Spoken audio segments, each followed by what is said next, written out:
मान लो आप प्रदोष का व्रत नहीं कर सकते, आप अगर व्रत नहीं कर सकते तो प्रदोष के दिन, प्रदोष काल में शाम का समय सूर्य अस्त का कुछ पल, कुछ घड़ी के पहले से लेकर बाद तक का प्रदोष काल के अंतर्गत आप शंकर जी के मंदिर में जाकर 1 लोटा पानी, 5 बेलपत्र भी अगर समर्पित करते हैं तो संपूर्ण प्रदोष का फल आपके भाग्य में प्रबल हो जाए। प्रदोष काल में लगाया गया दीपक 5 स्थान पर फल देता है। पहला स्थान, अगर हमको या हमारे परिवार में किसी को काल सर्प दोष है तो हमारा प्रदोष का लगाया गया दीपक कहीं पूजन मत कराओ, वो दीप जलाने से ही काल सर्प दोष समाप्त होता चलेगा।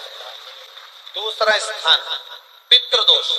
अगर किसी ने कह दिया कि तेरे घर में पितृदोष है, तेरे घर में, कई लोग बता देते हैं कि तुम्हारे घर में, कई माताएं पूछती हैं मेरे घर में बेटा नहीं, मेरे घर में 3 बेटी हो गई, 4 बेटी हो गई, 5 बेटी हो गई, बेटा नहीं है, बेटा नहीं, तो किसी ने कह दिया पितृदोष है।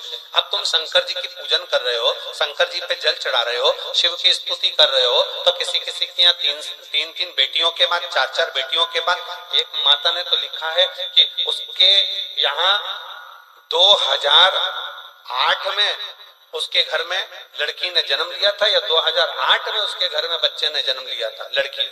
उसके बाद फिर लड़की ने जन्म लिया और उसके बाद उसके घर में कोई पुत्र का योग नहीं बना। तब उसने प्रदोष के समय पर शाम को दिया लगाना प्रारंभ करा और 2008 में बच्ची जन्मी थी और अब 2024 में उसके घर में लड़के ने जन्म लिया।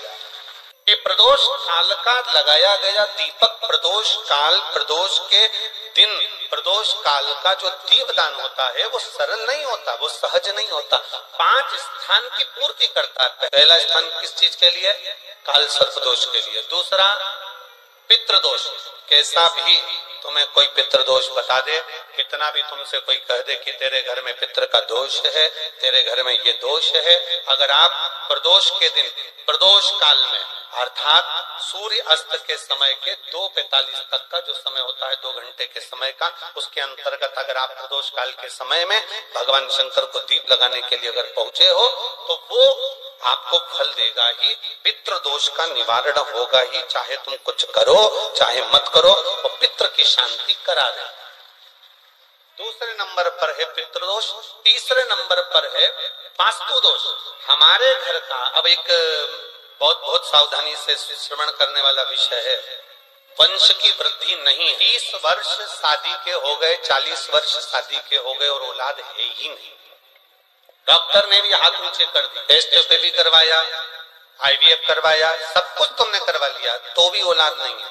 तब आखिरी में एक काम चालू करो, प्रदोष का दिन दोनों पति पत्नी व्रत चालू कर दो प्रदोष का, और प्रदोष काल में शाम के समय जाकर एक ही दिए में 2 लंबी बाती जानते हो ना, रुई की लंबी कपास की बाती 2, और दोनों बाती एक ही दिए में रखकर पति पत्नी दोनों उसको प्रज्वलित करना प्रारंभ करें, बाबा संतान देकर ही रहेगा। औलाद दीप की जो बाती में अंतर आ जाता है, एक गोल बाती में और लंबी बाती में अंतर आता है, बहुत अंतर आता है। पितरों के लिए गोल बाती का प्रयोग बहुत कम होता है महाराज।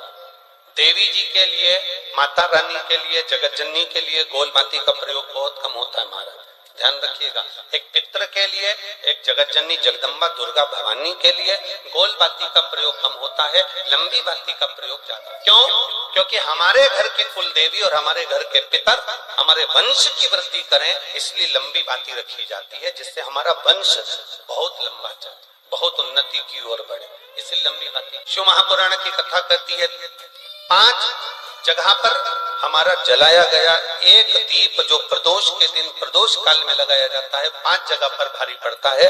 पहले नंबर पर जम के बोलते जाओ, काल सर्पदोष। दूसरे नंबर पर पितृदोष। तीसरे नंबर पर घर का वास्तु दोष। हमारे घर में कितना भी वास्तु दोष है, कोई ने कह दिया यहाँ बाथरूम नहीं बनना थी, यहाँ पर शौचालय नहीं बनना था, यहाँ सीढ़ी नहीं बनना थी, वो सीढ़ी वहां बनना थी, ये सीढ़ी वहां बनना थी। तुम पूरा घर तोड़वा के देख लो, उसके बाद में जैसा वास्तु वाले वैसा करा कर देख लो, उसके बाद भी तुमको शांति नहीं मिले तो समझ लेना कि तुम्हारे घर में वास्तु दोष तो तुमने दिखाकर समाप्त कर लिया, फिर भी वो समाप्त नहीं हो रहा, तो प्रदोष काल का लगाया गया, प्रदोष के समय का दिया, आखिरी में वास्तु दोष को भी समाप्त कर देता है और उसमें भी फल प्रदान करता है। काल सर्प दोष, पितृदोष, वास्तु दोष। चौथे नंबर पर 1 रुपया कमाया, 1.25 रुपए खर्च